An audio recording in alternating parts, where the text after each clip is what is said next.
कल हम लोगों ने सत्य की बातें बहुत की थी, कई तरह से समझा भी था।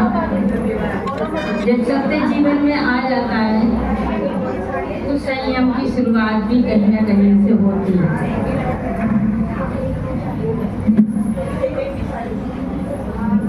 तो पहले तो हम यही समझ लें कि संयम क्या है। ये काम किन को बोलते आप प्रवचन बंद कर दो, आप लोग कर लो, सब लोग कर लो, कोई बात आप बोले नहीं चालू करेंगे, बस एक तो नहीं बोलना, सबको बोलना, सब तरफ से आवाज आए। ये भी अंतराय होता है, ज्ञानामणि कर्म का बंद होता है।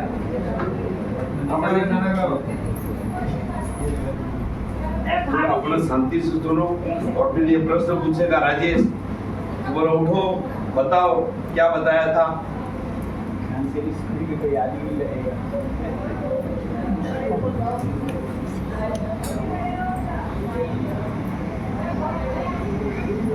उत्तम संयम की बात करनी है आज अपन को, और उसको धारण भी करना है। संयम माने होता है संतुलन।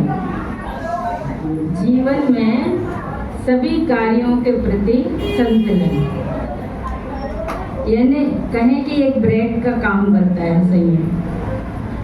जैसे आप लोग सभी वाहन चलाते हैं, गाड़ी चलाते हैं, तो सब जिस गाड़ी में ब्रेक नहीं होता है वो गाड़ी आप लोग ले नहीं जा सकते कहीं, क्योंकि कहाँ रोकना है और कहाँ चलाना है और कहाँ तेज करना है, कहाँ कम करना है। तो वो ब्रेक का काम संयम करता है कि हमें कहाँ रहें, कहाँ क्या खाना पीना है, क्या कैसे पहनना ओढ़ना है, कैसे और भी जो बातें हैं उसको कैसे संयमित करना है। ये हमारे उत्तम संयम हमको संतुलन व्यक्तित्व का एक रूप संयम देता है।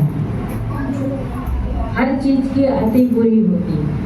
अति यानी ज़्यादा, सब ज़्यादा खाना, ज़्यादा पीना, ज़्यादा कुछ भी बात बोलना, ज़्यादा और भी कोई भी कार्य करना जरूरत से ज़्यादा, तो वो फिर पचता नहीं है। बातें भी ज़्यादा हो जाए तो पचती नहीं है। खाना ज़्यादा हो जाए, भोजन ज़्यादा हो जाए तो वो भी स्वास्थ्य के लिए हानिकारक है। ऐसे दैनिक कार्यकलापों में ऐसी कई बातें हैं कि जहाँ हमको संतुलन रखने की जरूरत होती ही है और हम रखते भी हैं। पर उत्तम संयम और भी क्या क्या बातें हमें बताते हैं। धर्म के जो लक्षण है उत्तम संयम, वो विशेष रूप से, क्योंकि कोई भी साधना की शुरुआत संयम के बिना होगी नहीं।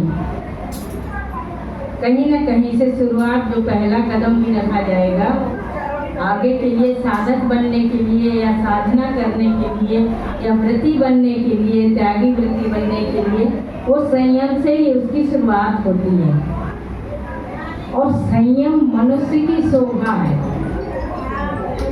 यदि संयम हम नहीं रख सकते तो हम में और मनुष्य से इतर जो भी जीव जंतु हैं उनमें और हमें अंतर, हम लोग श्रेष्ठ इसलिए हैं, मनुष्य गति में है, मानव जन्म इसलिए श्रेष्ठ है कि उनकी तो चार संज्ञाएं जो होती हैं, आहार, निद्रा, मैथुन और भय, तो वो तो सब में होती है। पर उससे अलग हम कैसे हैं, तो हम श्रेष्ठ कैसे हैं? तो श्रेष्ठ इसलिए है कि हम संयम रख सकते हैं। तो हमारे दयानंद राय जी ने आज जो पूजा की, सभी लोगों ने उसका अर्घ्य चढ़ाया और पूजा भी पढ़ी है। कैसा है? काय छो प्रतिपाल, काय छो प्रतिपाल, पंचेंद्रिय मन बस करो, संयम रतन समाल, विषय चोर बहु फिर। ये दो लाइन की पहले बात करते हैं, आगे संयम को क्या कहा रहा दयानंद जी ने? रतन। रतन का मतलब हो जैसे त्रिरत्न, अपना सम्यक दर्शन, सम्यक ज्ञान, सम्यक चारित्र, त्रिरत्न है ना। और वैसे भी लोग व्यवहार में जो रत्न होते हैं उनकी कीमत कुछ ज़्यादा मानी जाती है। हीरा, पन्ना और भी सब विभिन्न प्रकार के रत्न होते हैं। तो उसको हम लोग, हमारे पास यदि है वो, तो उसको कैसे संभाल के रखते हैं, किस तरह से रखते हैं? एकदम ऐसे नहीं रखते कि कहीं भी रख दिया। वो इतना छोटा सा भी हीरा होगा, डायमंड होगा, तो उसका कोई आभूषण होगा तो उसको बड़े जतन से रखा जाएगा। घर में रखेंगे तो अलमारी, उसके अलमारी के अंदर भी एक और रखेगा, उसके अंदर भी, मतलब उसको इतने अंदर रखेंगे कि असावधानी से कभी इधर का उधर गुम ना जाए या वो ना जाए। तो इसी तरह उसके लिए तो हम लोग सजग रहते हैं, उसके लिए कहना नहीं पड़ता। परंतु हमारा जो संयम रतन है, हम बाहर विषय चोर बहु फिरत हैं, उसके लिए विषय रूपी चोर, विषय और विकार जो भी हैं हमको सब पता है, चाहे कसाय हो चाहे विकार हो, तो सब पता है कि उसके कारण भी और बाहर निकलते यदि आप संयम भी धारण किए हैं तो अनेकों ऐसे साधन हैं कदम कदम पर कि हमको उससे डगमग होने के लिए बहुत प्रयत्न किया जाता है।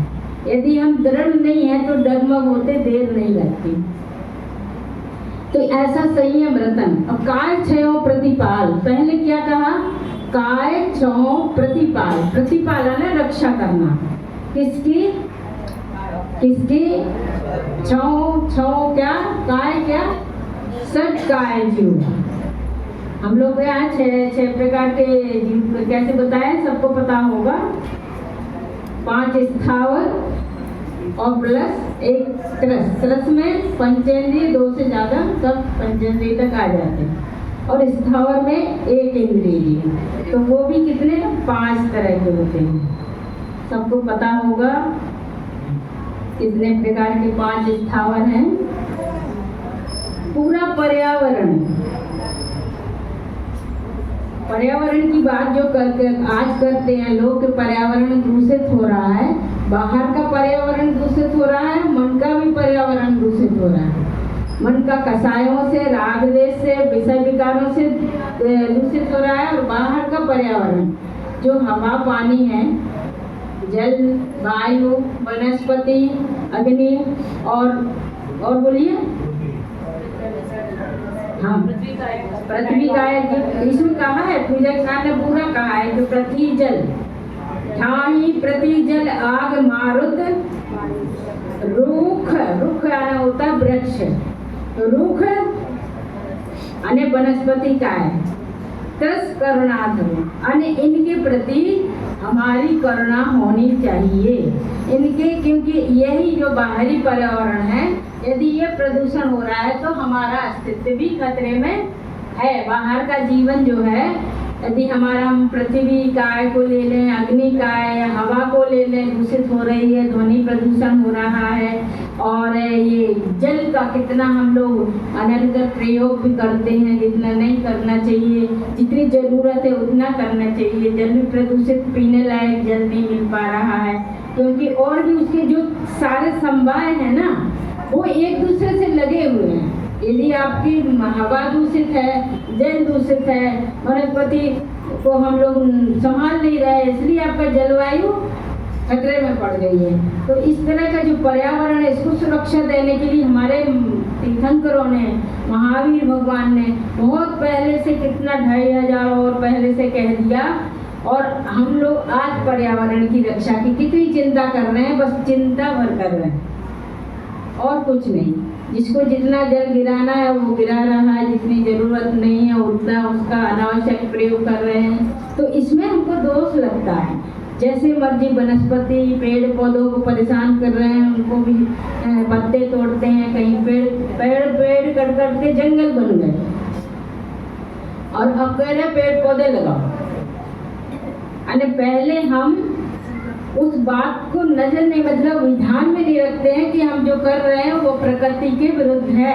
फिर क्या होता है, जब प्रकृति का ज़्यादा दोहन कर लो अनावश्यक, तो फिर प्रकृति भी अपना रंग दिखाती है, और ऐसे कई भूकंप और तूफान और सुनामी और जाने क्या क्या आता है फिर इस तरह से। तो हमको पर्यावरण की, बाहरी पर्यावरण की और अपने जो सब स्थावर की सुरक्षा की हम लोग को घुट्टी में संस्कार मिले हैं, जैनियों को खासकर, है ना। तो कहा जाता है कि जैनी लोग जहाँ जो भी करते हैं, चाहे 10 लोगों के बीच में जाके कोई एक बच्चा चला जाएगा तो उसकी जो क्रिया होती है, जीवन शैली होती है, वो दूसरे को प्रभावित करती है। और दूसरे के पहले जरूर कहेंगे ये क्या कर रहे हो तुम, ये कैसे पानी छान के क्यों पिया जाता है, और ऐसा है।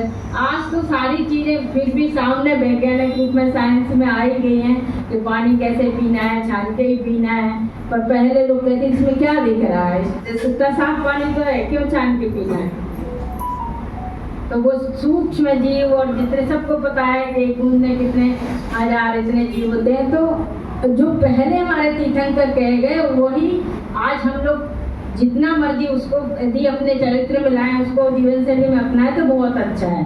तो आज संयम के दिन क्या संयम रहेगा तो हम उस चीज़ की बात करेंगे कि नहीं ऐसा नहीं करना है। बच्चों को भी सिखाते नहीं कि अब ये पेड़ पत्ता नहीं तोड़ना है, जरूरत भर का जो काम करना है।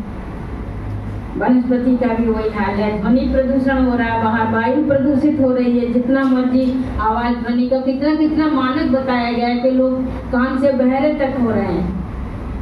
तो ये तो संयम रतन समाल विषय चोर बहुत रहते हैं। बाहर कितने हमको चोर, इस तरह के चोर से मतलब यही है कि कितने हमको साधन है डगमगाने के, तो संयम को रतन को संभाल के रखना है। अब संयम की बात इतनी बड़ी बात कही गई है, क्यों? उत्तम संयम गहो मन मेरे, अपने मन से कहा जा रहा है कि उत्तम संयम को धारण करो। कोई किसी से नहीं कह रहा, अपने मन से कहा जा रहा है कि उत्तम संयम धारण करो। मन आना मेरे मन, क्योंकि मन से इंद्रियां चलती हैं। और फिर भव भव के भाजे अघ तेरे, अघन होता है पाप,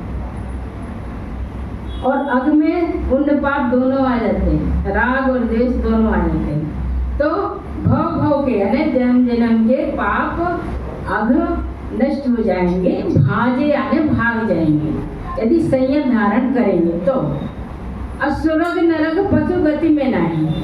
अब संयम की दुर्लभता देखो, हम लोग कितने श्रेष्ठ कहलाते हैं मानव कि संयम धारण कर सकते हैं, जबकि ये सुर कहाँ स्वर्ग में, देवों के पास नहीं है ये, वो चाहे तो भी नहीं कर सकते। स्वर्ग नरक पशु 3 गतियां होगी ना, तो देवताओं के पास भी संयम नहीं है, और नरक गति में भी नहीं है, और पशु गति में तो है ही नहीं। और गतियां 4 होती हैं, तो बची मनुष्य गति।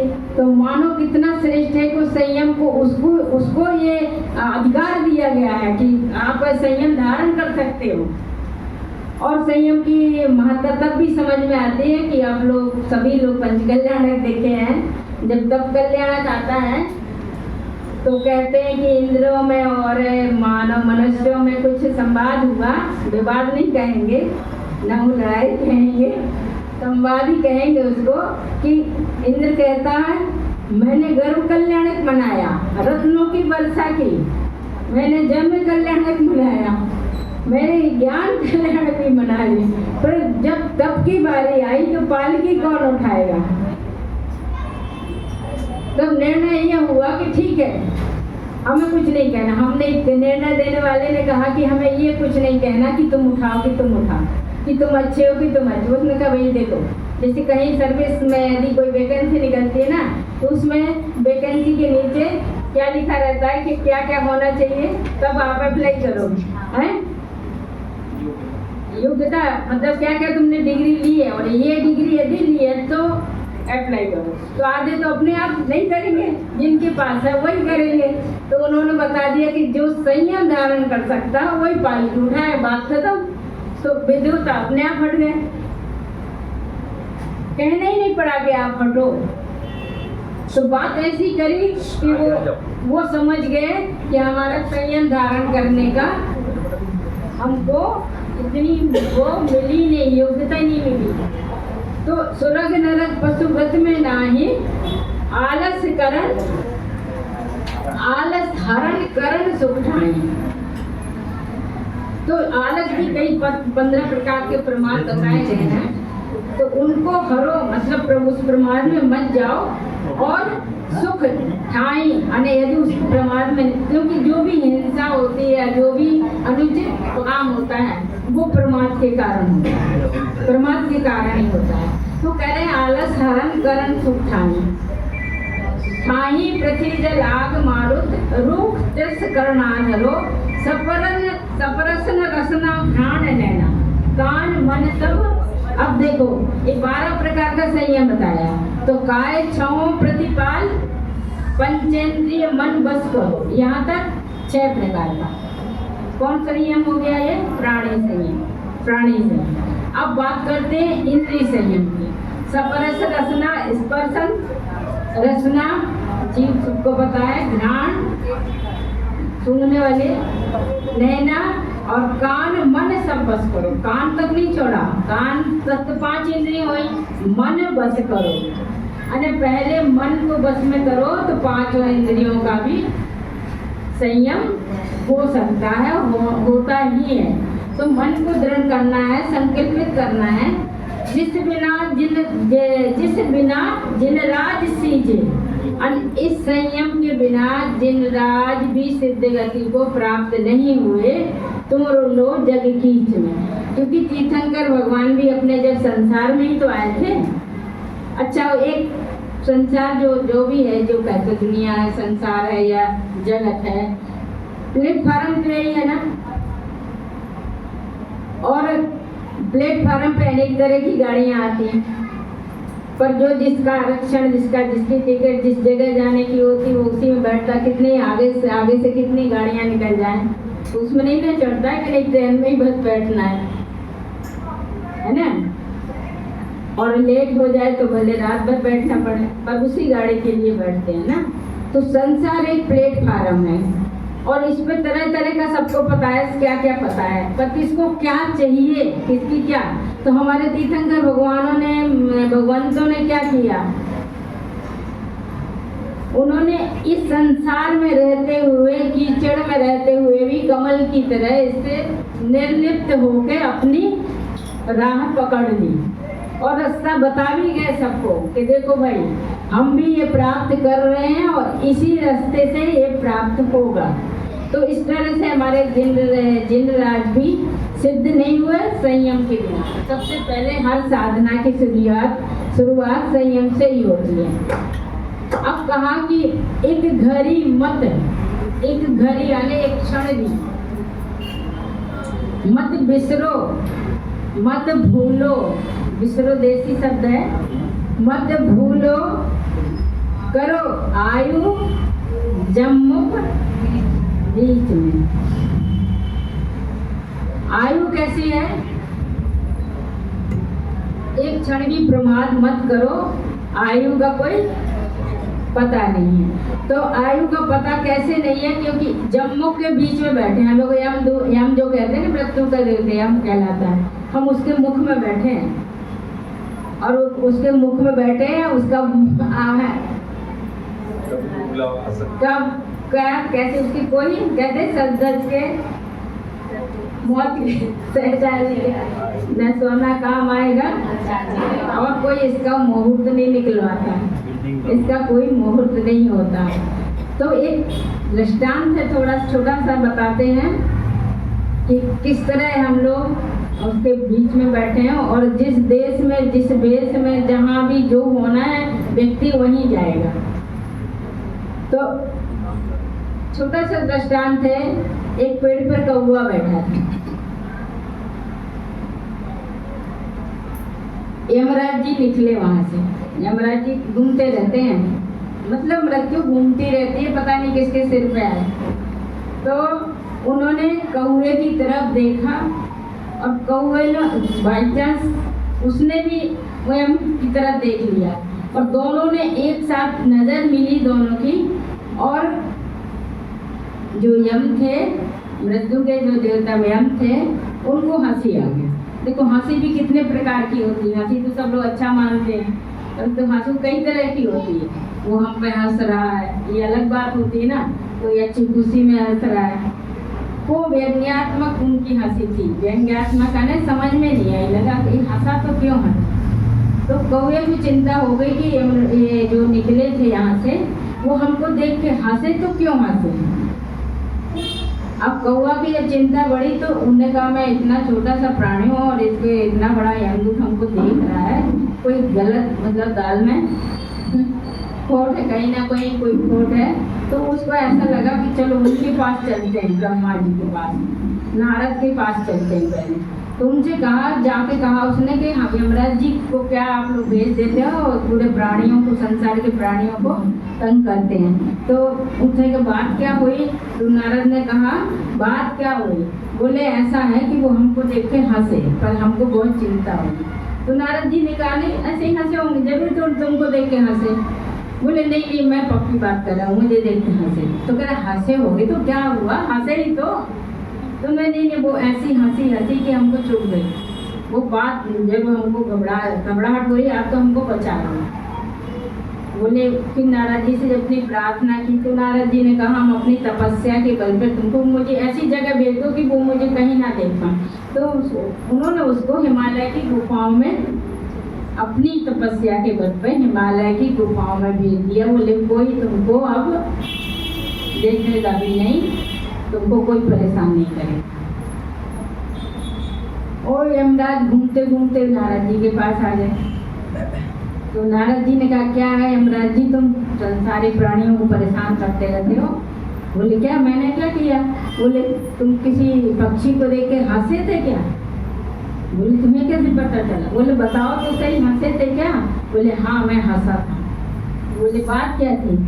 बोले मैं इसलिए हंसा उसको देख के तो मुझको ऊपर से जो आज्ञा मिली है वो ये मिली कि इस कौवे के प्राण हिमालय की गुफाओं में से लेना है। और हमने उसको देखा कि ये पेड़ पर बैठा है, ये अदना सा पक्षी उड़ेगा भी तो कितना उड़ेगा और कहाँ पहुँचेगा।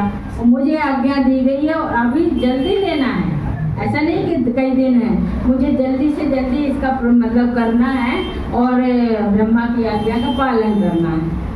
तो नारद जी ने क्या बोले। बोले देखो मैंने कितना बड़ा पुण्य का काम सोचा था कि कौवा को हिमालय की गुफाओं तक पहुंचा दिया था और ये नारद जी मुझे इसलिए हंसी आई थी कि ये कहाँ तक उड़ेगा और कहाँ पहुंचेगा, मुझे इसके जाने। तो ब्रह्मा जी भी क्या कुछ हमको आदेश देते रहते हैं।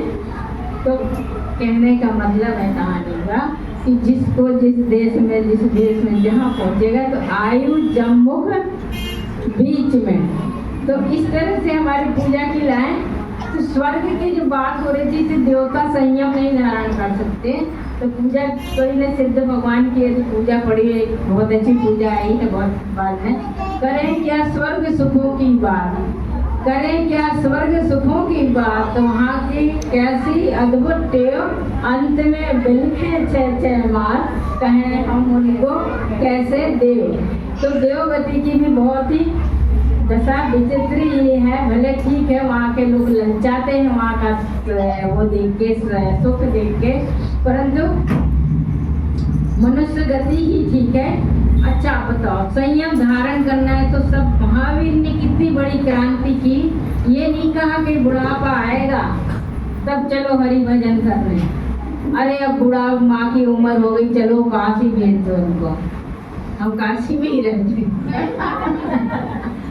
तो नहीं कहा जाता है अक्सर ऐसा, मतलब और ज्यादातर लोग में भी ऐसे ही होता है कि चलो अब उम्र हो गई अब बस इनको काशी भेज दो और वहीं जब तक करेंगे। ऐसे रहते भी हैं आके लोग, ऐसा नहीं है, रहते भी हैं आके कितने साल पहले से कि कहते हैं कि काशी में मृत्यु होती है तो मोक्ष मिलता है। तो मान्यता है देखो। और इस बात पे मेरा भी चिंतन चला, मैंने बात क्या है काशी में, उन्होंने तो एक सेकंड में कह दिया कि काशी में मृत्यु होगी तो मोक्ष मिलता है। अब बताओ काशी में तो कितने कितने लोग रहते हैं और कैसे कैसे भी रहते हैं और कैसे कैसी जीवन शैली भी है, अच्छे भी हैं बुरे भी, सब तरह धर्म कर्म मोक्ष सब वहाँ होता है। फिर मैंने सोचा बात कहीं ना कहीं से तो कही गई होगी। देखो अपने 4 तीर्थंकर बनारस में जन्मे और पारसनाथ भगवान को मोक्ष हुआ और वहाँ पर इतने तरह के विद्वान हैं, हर विधा के विद्वान हैं, संगीत का ले लो, वेद का ले लो, पुराणों का ले लो, जैनियों के ले लो, जैनेतर ले लो, इतने प्रकांड विद्वान, गली गली में प्रकांड विद्वान, हर अपने विषय के अलग अलग। और वहाँ आके यदि कोई वाकई रहे और अध्ययन करते आए लोग, काशी पढ़ के जाते रहे हैं, विद्वत्ता पाके बाहर जाके अपना नाम रोशन किया है, तो काशी में पढ़ते पढ़ते जो पुराण पढ़ेगा, विद्वानों के बीच में रहेगा, तो उसमें संयम तो आएगा ही ना। संगत में संयम आता है, अच्छी संगत है तो संयम आता है। तो संयम आधारण करेंगे तो हमारे जैसे तीर्थंकर मोक्ष चले गए, हो ना हो इसी बात पे कहा जाता हो कि काशी में मोक्ष मिलता है। अने जब ज्ञान मिलता है तो ध्यान मिलता है, ध्यान मिलता है, संयम मिलता है, संयम मिलता है, तो आगे बढ़ता है आदमी। अब वो मोक्ष उनको ना भी मिले फिर भी कहा तो यही जाता। देखो भारतीय संस्कृति पूरी टोटल आत्मा प्रति और मोक्ष उसका लक्ष्य है, चाहे वो किसी भी तरह हो, सब जगह मोक्ष ही लक्ष्य है सबका। तो इस तरह से हम लोग काशी की बात हुई, परंतु बात अपनी चल रही थी कि ये हाँ, महावीर स्वामी ने एक क्रांति की कि बुढ़ापे में भोजन नहीं करना, बुढ़ापा तो जब आए तब आए, जरूरी है कि आए। तो उन्होंने बड़ा अच्छा मंत्र दिया कि जरा जाओ ना पीड़े, गाथा है ये, जरा जाओ न पीड़े बाही तस्य न बढ़े, जाविंदिया न हयंती ताव धम्मम समाये। अने जरा जाओ ना पीड़े, जब तक बुढ़ापा नहीं आता। महावीर क्रांति है ये नहीं है कि अभी तो क्या उम्र है, अभी तो क्या उम्र है, अभी तो खाने पीने वाली उम्र है, कहते हैं ना, सब लोग कहते हैं। जबकि हमारे यहाँ हमारे अभी देखो 10 लक्षण पर्व में कितने कितने बच्चों ने और बड़ों ने कितने कितने उपवास किए, कम उम्र वालों ने भी किए, तो कर लेना चाहिए। तो महावीर की बात सुनी ना सबने। अच्छा, जरा जाओ ना पीड़े बाही तस्य न बढ़ गई, व्याधियाँ जब तक नहीं बढ़ी, शरीर के रोग नहीं बढ़े, व्याधि नहीं बढ़ी, शरीर में कमजोरी नहीं आई, घुटने का दर्द नहीं हो रहा, शरीर में कोई दर्द नहीं हो रहा, तब तक जाव इंद्रिया न हंते, इंद्रियां शिथिल नहीं हुई, जब तक कानों से सुनाई दे रहा है तो प्रवचन सुनो, कुरान सुनो, आंखों से अच्छा दिखाई दे रहा तो स्वाध्याय करो, कल को आंख से भी कम हो जाएगा, समय समय बीतते बीतते, उम्र बीतते बीतते। तो उम्र बीतने के बाद कैसे ध्यान हम लोग धर्म कर सकते हैं, और उम्र रहते कर सकते हैं कि अच्छी आंखें हैं, अच्छी रोशनी है, अभी अच्छा तेज है तो हम लोग पढ़ सकते हैं, अच्छा कान में सुनाई दे रहा है तो सुन सकते हैं, और बोल भी सकते हैं तो अच्छा बोल के किसी को बता भी सकते हैं। तो जावंदिया न हयंती ताव धम्मम समाये, ताव धम्म में तब तक धर्म का आचरण कर लेना चाहिए। आगे करते रहो, ये नहीं कि आगे समय उम्र बीत जाए उसके बाद नहीं तो हमने तो कर लिया। पर उनका कहने का मतलब जो सब स्वस्थ है, शरीर की सब इंद्रियां स्वस्थ हैं, कोई रोग धोग नहीं आके हमको पकड़ा है, हम मंदिर तक आ सकते हैं आराम से, और हम व्रत उपवास भी कर सकते हैं आराम से, कोई परेशानी नहीं है, और वही कान में सुनने के लिए प्रवचन सुन सकते हैं, स्वाध्याय कर सकते हैं, आंखों से देख सकते हैं, पुराण है, शास्त्र है, बड़े बड़े सब कर सकते हैं। तो ये बात उन्होंने बहुत अच्छी कही। और पर एक बात समझ में ये आई कि लोगों ने कहा, महावीर भगवान ने तो कहा, अहिंसा का इतना सूक्ष्म पालन बता दिया,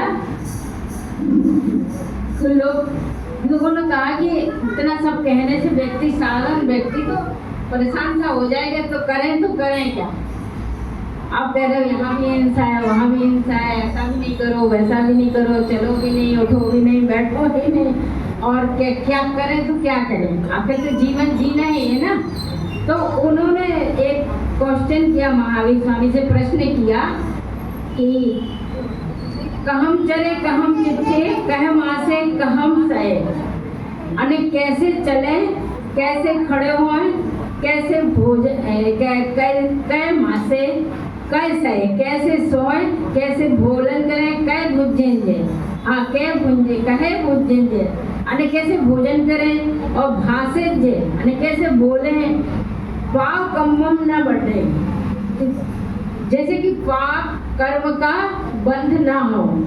हम लोग करें तो क्या करें, जैसे वो गाना है ना, कभी कभी सुना ही होगा, फिल्मी गाना है, आगे भी नहीं पीछे भी नहीं, ए भाई जरा देख के चलो, कहाँ आगे भी नहीं पीछे भी नहीं, ऊपर भी नहीं नीचे भी नहीं, दाएं भी नहीं बाएं भी नहीं, तो कहाँ चले, क्या करें।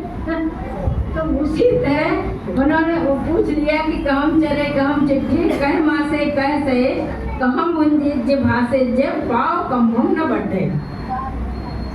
तो हम करें क्या।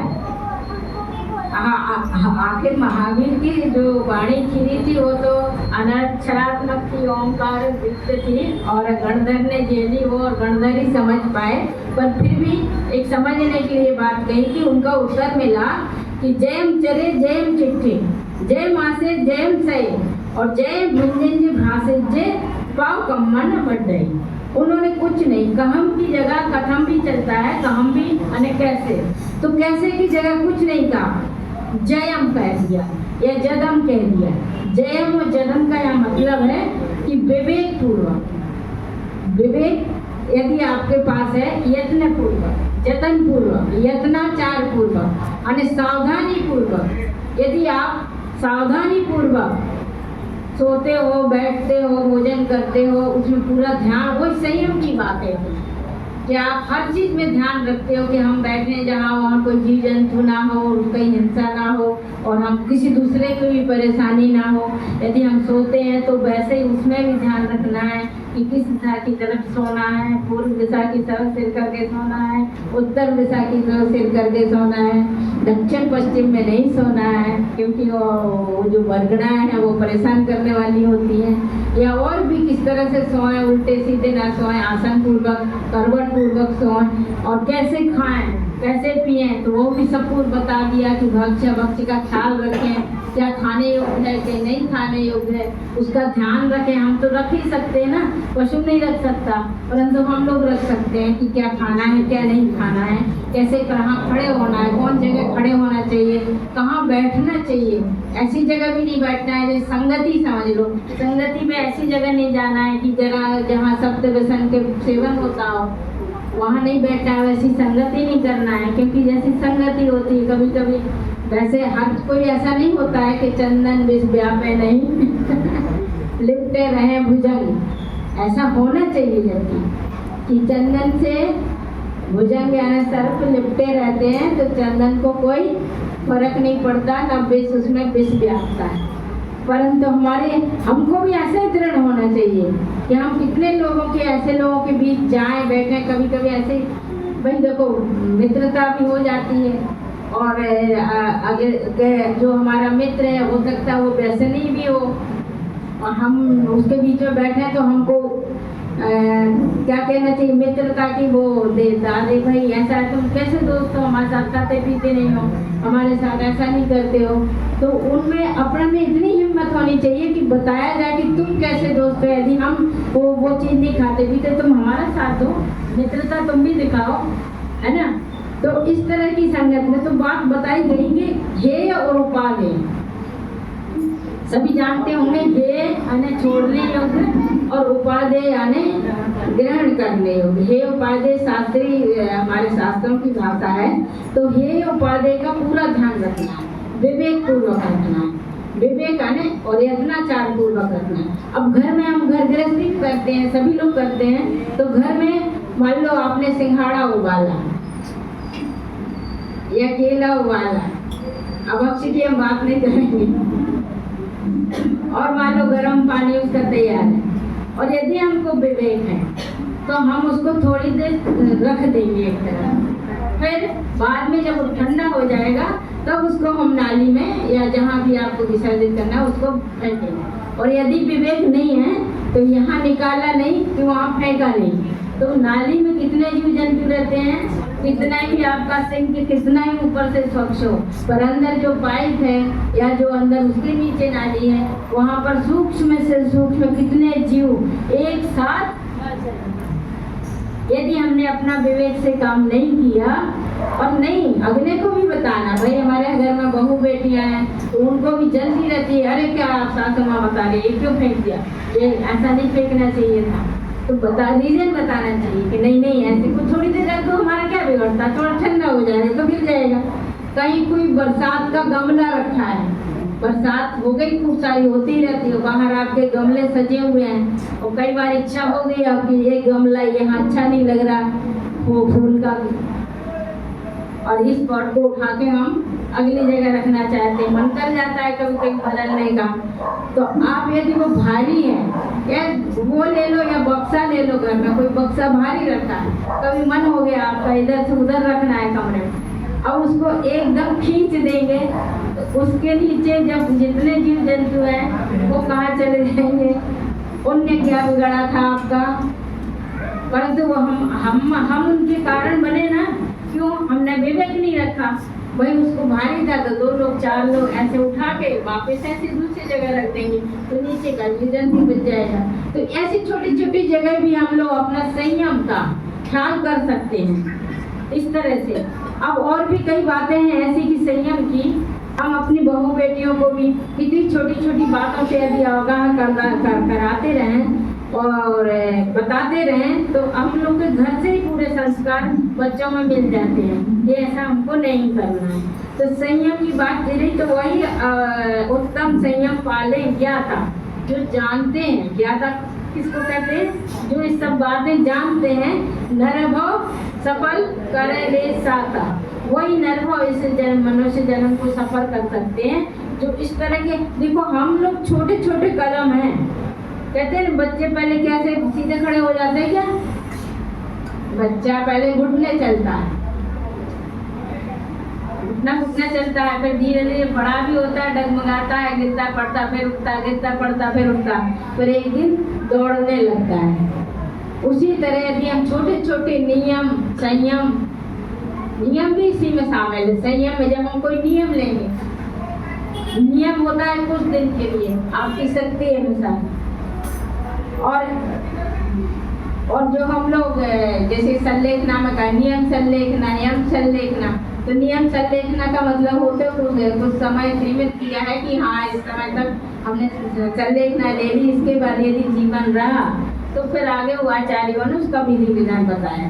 परंतु जिसने यम संलेखना ले ली उसका मतलब यह माने मृत्यु पर्यंत, मृत्यु पर्यंत का भी नियम लेते हैं लोग, परंतु हम लोग छोटे छोटे नियम लेके भी बड़ा काम कर सकते हैं, क्योंकि छोटा सा अंकुश हाथी को भी बस में कर लेता है,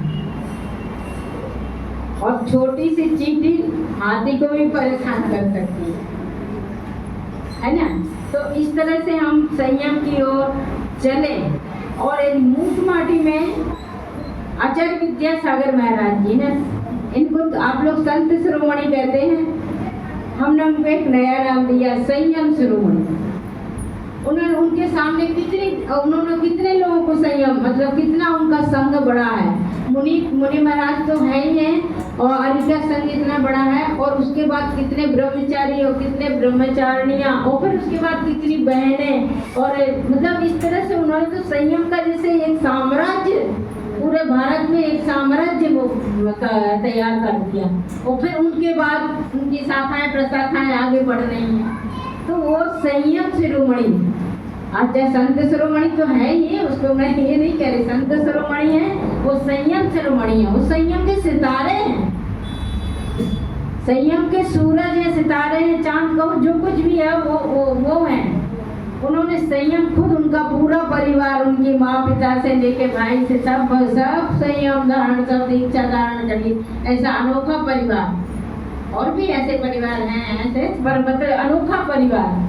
तो इस तरह से उन्होंने एक मूकमाटी महाकाव्य लिखा है, बहुत बड़ा, सबने सुना ही होगा, सुना तो निश्चित होगा, पढ़ा हो नहीं कोई बात। तो उन्होंने मूक माटी कहा, मूक माटी यानी माटी तो बोलती है, और माटी से बुलवा के इतने सिद्धांत तय किए, उसमें इतनी बातें, मतलब उन्होंने उसको प्रतीक रूप में कहा। तो संयम की बात हो रही है, तो मतलब संयम को माटी से कंकर ने कहा, कंकर यानी माटी यानी माँ समझ उसकी, कंकर की उनकर बेटे। तो उसने माटी ने कहा संयम के राही बनूं। उसके कंकर पुत्र ने कहा कि मैं शंकर कैसे बनूं। कंकर ने कहा माटी से, माँ मैं शंकर कैसे बनूं। तो माटी ने कहा कि बेटा पहले संयम के राही बनो, पहले संयम के राही बनो और फिर राही का विलोम कर दो, तुम हीरा बन जाओगे। राही का विलोम उल्टा कर दो, मतलब तुम हीरा बन जाओगे। और हीरा कभी सबके लिए नहीं होता, हीरा सदा के लिए होता है ना। हीरा सदा के लिए होता है। तो इस तरह से हमारा जो संयम की बात, बहुत मुख माटी तो पढ़ने योग्य है, सब लोग कभी पढ़ना हो तो पढ़िए। बहुत मन भी लगता है, बहुत सरल बात है, बिल्कुल सरल बात लिखी है और सबके समझने योग्य, ऐसे शास्त्र भाषा में नहीं लिखी है वो, इस तरह से।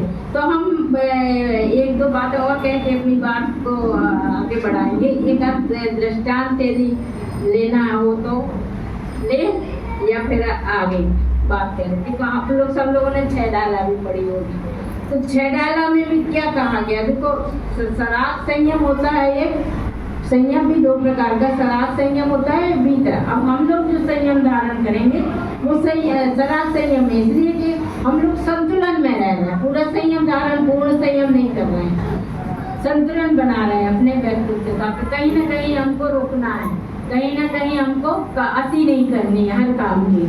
तो उन्होंने कहा कि नहीं, जब मुनि महाराज संयम धारण करते हैं तो ध्यान तपस्या करते हैं। जब भी जंगलों में पहले मुनि महाराज रहा करते थे तो ऐसा उनका ध्यान होता था कि सम्यक प्रकार निरोध मन वच काय आत्म ध्यान है। सम्यक प्रकार निरोध, किस चीज का निरोध था? मन का, वचन का, काय का, त्रियोग पूर्वक सम्यक प्रकार से तीनों प्रकार का ये निरोध करके आत्मा को ध्यान करते थे। सम्यक प्रकार निरोध मन वच काय आत्म ध्यावते तेने सुथिर मुद्रा देख, ऐसी स्थिर मुद्रा, सुथिर ने ऐसी मुद्रा देख के क्या करते थे? मृग गण हरण उपल खाज को जाते, क्या समझ लेते थे उनको? जिस तरह से पत्थर पर रगड़ के वो अपनी कुंडली को ठीक करते थे, रगड़ के, भाई हाथ तो होता नहीं है जानवरों का, हिरण का, कि वो ऐसे करके कुंडली करे।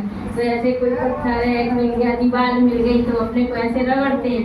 तो वो जो मुनि महाराज खड़े रहते थे, ध्यान में बैठे रहते थे या खड़े रहते थे, तो उनसे उनकी पीठ पर या वहाँ से वो लोग ऐसे उपला ना पत्थर समझ के, इतना निर्विकल्प ध्यान, उसको पत्थर, उनको पत्थर समझ के अपने ही खुजली को रगड़ के शांत करते। छठाकार ने छठी धारा में लिखा है, दूसरा पद है। तो सम्यक प्रकार निरोध मन वच काय आत्म ध्यावते तेने सुथिर मुद्रा देख मृग गण उपल खाज पजाते, ये वर्णन किया है। तो हम लोगों को भी मन वचन काय पूर्वक मुक्ति, ईर्ष्या, भाषा, ऐसना, आदान निक्षेपण और जो मलमूत्र विसर्जन की क्रिया होती है प्रेम कार्य की, 5 समितियां हैं।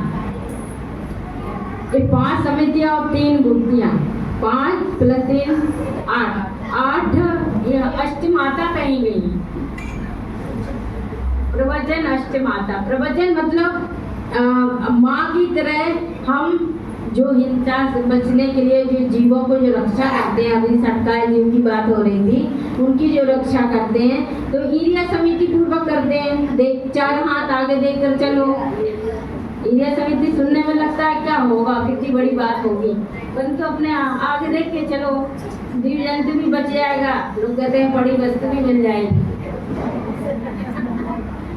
मतलब कहने का कि देख के चलो, जीव जंतु बचेंगे और हो गई ईर्ष्या समिति।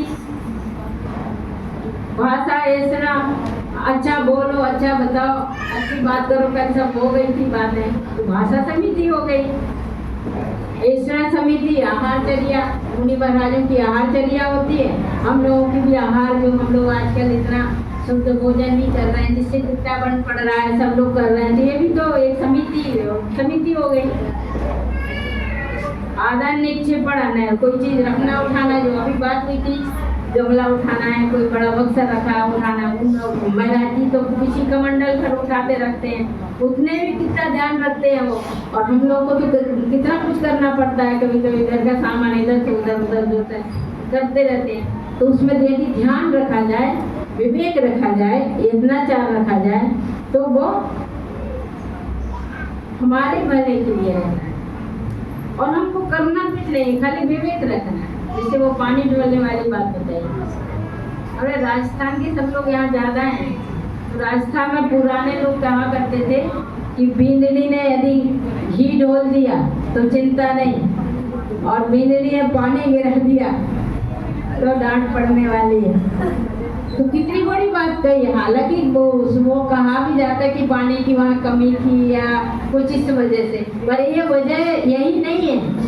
ये भी है कि यदि पानी डोल दिया, घी डोल दिया तो एक बार चलेगा, परंतु पानी डोल दिया, गिरा दिया तो उस पर डांट पड़ने वाली है, क्योंकि उससे दोष भी लगेगा और पानी का दुरुपयोग भी होगा। वो कम पानी तो होता ही है, तो दुरुपयोग होगा तो और कष्ट होता है। तो इस तरह से जो हमारी समितियाँ हैं, मन वचन का है, मन का नियंत्रण सबसे पहला, फिर वो मन में हो सो वचन में चलने वाली बात है। तो इस तरह से मन वचन काय की गुप्ती, काय को कछुआ की तरह, अपने शरीर को कछुए की तरह समेटना, शरीर को नहीं, अपना जो विस्तार हो गया, फैल गया है, हम लोगों ने जो अपना एक विस्तार कर लिया, उसको समेटना, वो पर पदार्थों से अपना उपयोग समेटना, क्योंकि आत्मा का लक्षण उपयोग लक्षणम। तो अपना उपयोग जो फैल गया है, बिखर गया है, उसको समेटने की जो कोशिश है वो संयम है। और यदि हम समेटते हैं तो हमारी एनर्जी इतनी डबल होती है। कैसे? एक बात बताइए, करंट कहाँ तैयार होता है? जहाँ पानी के बड़े बड़े बांध बांधे जाते हैं वहाँ बिजली है ना, करंट तैयार होता है, वहाँ की सारी बिजली सब जगह जाती है। तो उसको इस तरह से इकट्ठा किया जाता है, ऐसा उसको बांधा जाता है कि यदि पानी इकट्ठा हो गया तो करंट पैदा हो जाएगा। उसी तरह हम लोग भी यदि अपना उपयोग चारों तरफ से समेट के जहाँ तक से बन सकता है, एक में अपने एक जगह करें, अपने आत्मा की तरफ करें, आत्मोन्मुख हो, तो हम में भी वो चीज एनर्जी वो प्राप्त हो सकती है, वो ध्यान अग्नि पैदा हो सकती है। करंट का मतलब अग्नि ही तो है, तो वो अग्नि, ध्यान अग्नि, जिसको लोग कहते हैं कि ध्यान अग्नि में कर्म भस्म हो जाते हैं। ध्यान लगाने से ध्यान लगाने से ज्यादा कर्मों की निर्जला होती है। तो इस तरह से हम यदि संयम पूर्वक अपनी संयम पूर्वक अपनी छोटी छोटी बातों से, छोटे छोटे साधनों से या छोटी बातों का ध्यान रख के भी हम अपने बड़े संयम की तरफ जाते। बड़े संयम यदि धारण करते हैं तो अच्छी बात है, होना भी चाहिए, पर तो अभ्यास जब शुरू हो जाता है तो जो संलेखना एक दिन में नहीं होती कि अरे आज तबीयत खराब हुई संलेखना होगी, बस संलेखना के लिए साधना बहुत शुरुआत से उसका अभ्यास रहता है हर चीज का, तब जाके वो संलेखना बन पड़ती है। इसी तरह यदि हम संयम के छोटी छोटी बातों का ध्यान रखेंगे और आगे उत्तम संयम की तरह अपना, यानी 10 लक्षण वाली बात नहीं है, खाली हम पे पूरी जीवन शैली में जो भी करते हैं, जहाँ भी रहते हैं, व्यापार में रहते हैं, बिजनेस में, व्यापार में या ऑफिस में, जो भी जहाँ जैसा कार्य करता है, घर में, परिवार में, सब में हमको इसका विवेक रखना है, यत्नाचार करना है। जैसे कि महावीर ने उत्तर दिया कि कैसे खाएं, कैसे तूने कुछ नहीं, कैसे क्या खा दिया, खाली एक बात कह दी, यत्नाचार पूर्वक, ये उपाय दे पूर्वक,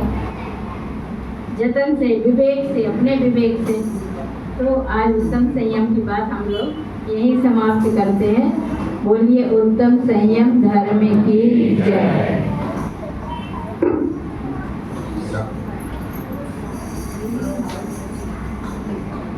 सब लोग जाप कर लें। ओम ह्रीं उत्तम संयम धर्मांगाय नमः। ओम ह्रीं उत्तम संयम धर्मांगाय नमः। ओम ह्रीं उत्तम संयम धर्मांगाय नमः। ओम ह्रीं उत्तम संयम धर्मांगाय नमः। ओम ह्रीं उत्तम संयम धर्मांगाय नमः। ओम ह्रीं उत्तम संयम धर्मांगाय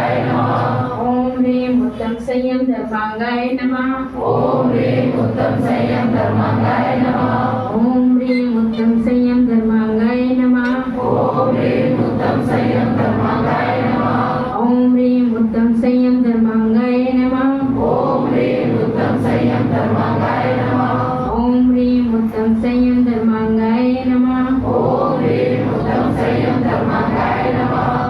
ओम ह्रीं उत्तम संयम धर्मांगाय नमो नमः। ओम ह्रीं उत्तम संयम धर्मांगाय नमो नमः। 10 लक्षण महापर्व की जय। आज के धर्म की जय।